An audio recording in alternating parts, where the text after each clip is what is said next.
मैं आपको इतना कह सकता हूं कि कैलाश चौधरी जी मेरे अच्छे मित्र भी हैं, जो केंद्र में मंत्री भी हैं। अनेक बार मैंने उन्हें अश्विनी वैष्णव जी जो हमारे रेल मंत्री हैं उनसे बातचीत करते हुए और यहाँ के विकास के लिए निरंतर काम करते हुए कैलाश चौधरी जी करते हैं। आने वाले समय में उसका एक अच्छा परिणाम आएगा, ये मैं आपको विश्वास दिलाता हूँ। वंदे भारत पूरे देश भर में अलग अलग ट्रैक्स पर चलाई जा रही है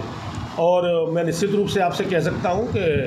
कैलाश चौधरी जी जो हमारे कृषि राज्य मंत्री हैं वो और हम मिलकर इस बात पर हम वैष्णव जी से बात करेंगे, रेल मंत्री जी से, और कोशिश करेंगे कि आपके क्षेत्र को भी वंदे भारत मिले। अब उसमें समय कितना लगेगा, कब उसका क्रियान्वयन होगा, ये आने वाले समय में भी आपको बताएं। कुछ ऐसी चीज़ें होती हैं जिसकी संभवतः उनको लाने में समय भी लगता है, कई बार कुछ कठिनाइयाँ भी होती हैं, लेकिन मैं एक इच्छा शक्ति के बारे में बता सकता हूँ। मैं पुनः कहूँगा और इस बात को मैं बार बार कहूँगा कि कैलाश चौधरी जी, ये अच्छी बात है कि केंद्र में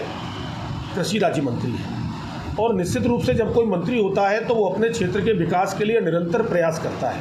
और वो करते भी हैं। तो कैलाश चौधरी जी बड़ी चिंता करते हैं और हवाई अड्डे में हो सकता है कई बार ज़मीनें नहीं मिलती, कई बार कुछ और कारण भी होते हैं। तो लेकिन मैं इतना ज़रूर कह सकता हूँ कि भारतीय जनता पार्टी की केंद्र की सरकार, माननीय मोदी जी की इच्छा शक्ति प्रबल है और क्षेत्र के विकास के लिए पूरे देश भर में हवाई अड्डों का एक संचालन, आप देखिए 2014 से पहले कितने हवाई अड्डे थे और 2014 के बाद या 2023 आते आते कितने हवाई अड्डे बने हैं। मैं तो ये ज़रूर चाहूँगा और निश्चित रूप से सरकार भी चाहती है कि आपके बाड़मेर को भी, क्योंकि बाड़मेर बहुत इम्पोर्टेंट पश्चिमी राजस्थान का ज़िला है, तो यहाँ को भी हवाई अड्डा मिले, इसके लिए कैलाश चौधरी जी प्रयास कर रहे हैं और हम लोग मिलकर प्रयास करेंगे। देखिए, जनसंघ के समय पर दीपक चुनाव चिन्ह होता था, आज कमल का चुनाव चिन्ह है। देश के प्रधानमंत्री नरेंद्र मोदी जी का चेहरा देश और दुनिया में सब लोग जानते हैं और मैं तो महाजनसंपर्क अभियान के लिए आया हूँ। भारतीय जनता पार्टी की प्रचंड बहुमत की सरकार राजस्थान में बनने जा रही है, ये मैं आपको विश्वास के साथ कह सकता हूँ। मैं भी ज़मीन पर जा रहा हूँ, लोगों से मिल रहा हूँ और जो वातावरण है राजस्थान का,